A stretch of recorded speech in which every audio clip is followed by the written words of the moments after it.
So you want to go from this to this. I'm going to tell you everything you need to know before starting right now.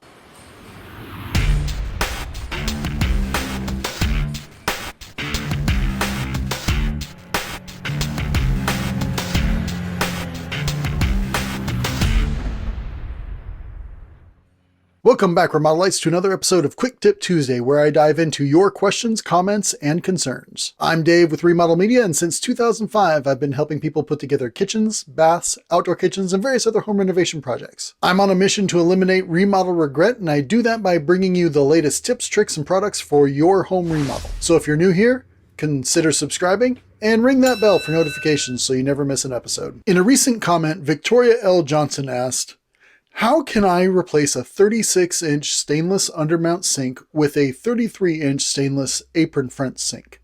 The first thing we need to do is cover some basic vocabulary.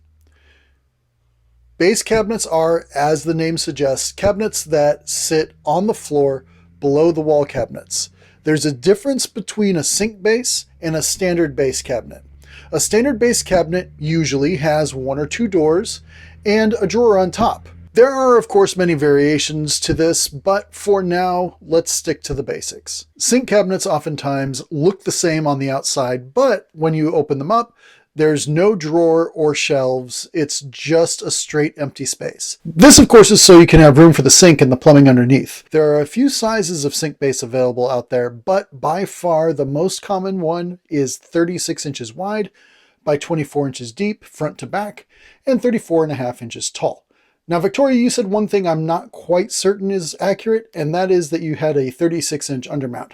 Every single time in my career when someone has said they have or need a 36-inch undermount sink, what they usually mean by that is they have an undermount sink that fits inside a 36-inch sink base. So I'm going to make that assumption for purposes of this discussion. And this means the cutout in your countertop is probably somewhere around 31 by 19.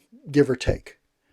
Now, in a full-blown remodel, this might not be much of an issue, as the sink base you would order, oftentimes referred to as a country sink base, would have a blank spot in the front, and in some cases the doors would be lower. So you would have plenty of room to modify the cabinet to allow the apron front sink base to fit. However, this is not always a feasible option if you don't want to replace the cabinets. So what you need to do is take very careful measurement of your cabinets, specifically the false front panel that you would undoubtedly have to remove for it to fit a new apron front sink.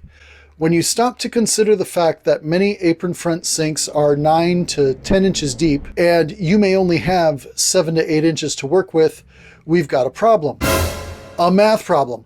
Not just that, the scariest of all math problems, a word problem. Now you can see in the example that I used earlier in this video, the installer made up for the deficit by making the sink flush with the countertop, which is obviously not ideal. Most folks would want the apron front sink to be undermounted. Luckily, my friends over at Kohler have an option for you. There are a few versions of the Kohler Vault 18 gauge stainless steel apron front sink that have a full depth bowl, meaning they are 9 and 5/16 deep as most kitchen sink upgrades, but the apron is shorter, only 6 and 11/16, meaning all you have to do is modify the existing cabinet. As for the countertop, here's where it gets tricky, and you had better measure twice, cut once, because it all depends on how big the actual cutout is in your countertop. The Kohler Vault requires a maximum 18 and 3/16 deep cutout from the edge of the cabinet. Note I said from the edge of the cabinet, not the edge of the countertop. That's how deep the body of the sink is without the apron. If you can do less than that, that would be ideal. As I said, measure twice, cut once. Of course, if you are planning on replacing your countertops, this becomes a non-issue. For folks who want a porcelain sink, may I suggest the Kohler Whitehaven porcelain enameled cast iron kitchen sink, which is also available with a shorter apron. Victoria, I hope this information helps set you on the right path. Thanks for watching. I hope you got some good information out of that episode. Go ahead and click here for more videos. Go ahead and click here to subscribe. And make sure you check out the description below for relevant links to some of the products that we discussed today. And leave your comments and questions down below because I love answering them. As always, I'll see you in the next one.